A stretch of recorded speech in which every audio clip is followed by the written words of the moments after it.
What are your thoughts on what I thought was going to be the game of the week on the Western Conference side with LA coming up with the upset? This was a great win for the Clippers.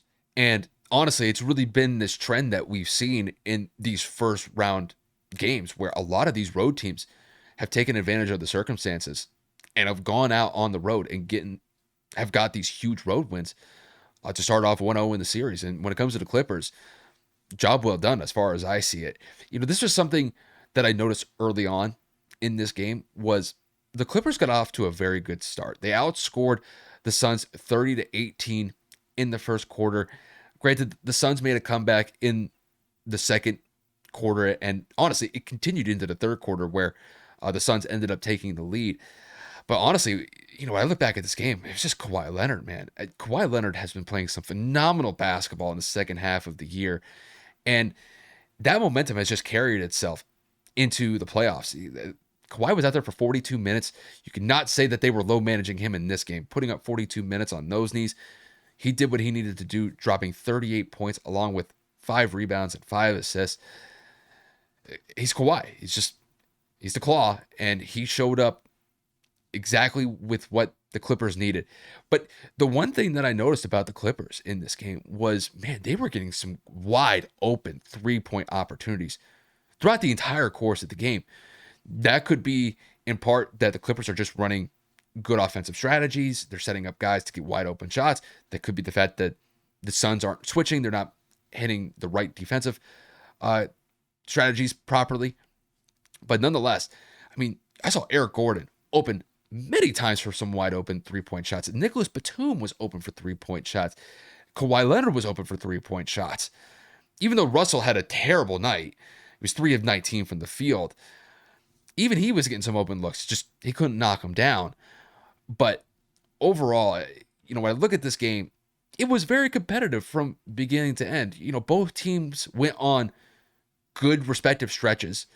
I thought the Suns had some opportunities that they squandered, especially in the fourth quarter, and that Kawhi Leonard took advantage of. Essentially, he went on a stretch where he knocked down back-to-back threes that took, I think, the point margin from what the Clippers had to 109 to 115 that really kind of widened their lead late in the fourth quarter over the Suns.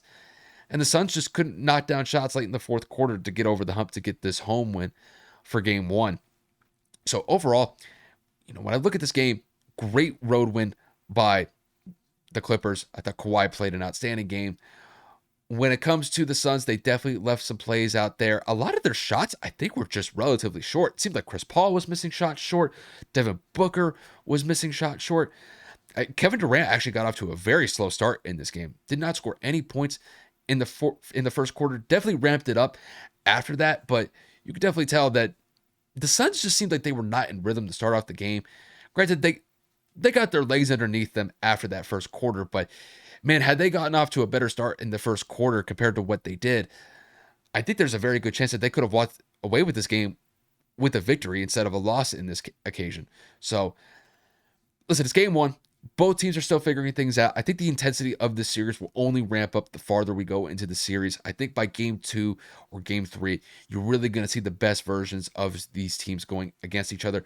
Both teams are still figuring each other out. They have to match the intensity or try to match the overall level of play when they're going up against each other. And I think we will see a much more competitive Suns team than we saw in game one when we reach game two. It's just I don't think the Suns put out their best effort in game one. I think the Clippers did exactly what they tried to do as far as a game plan. I think they executed it at a high level. And when it comes to game two, we'll see whether it can continue in favor of the Clippers, or we'll see whether or not that the Suns can get this series a 1-1 when we go back to game three in LA. But overall, great win for the Clippers to start out this series. I'm going to be a little bit more concerned to an extent because there was an outlier in this game, and that was Torrey Craig going for 22. I'm not trying to be an ass, but I don't remember the last time Torrey Craig had a meaningful game in any playoff game he's, performed in. And Chris Paul had 7, Devin had 26, KD had 27. I don't think Torrey's going to have another game like that. So does that mean that Kevin Durant has to go for 40? Does that mean Devin Booker's got to go for 30? Does that mean CP3's got to go for 15 and 12 every game? I truly and honestly don't know, because when you look at the bench had a total of 10 points. And that came from Shamit with 4, Landale with 4, and Biyombo with 2. This is exactly what everybody feared when you traded for Kevin Durant. You lost your depth. And not to mention, with Campaign out with some lower back spasms, who's supposedly already rumored to be missing game 2, I don't know what Phoenix is going to do if they have another inefficient night from Chris Paul.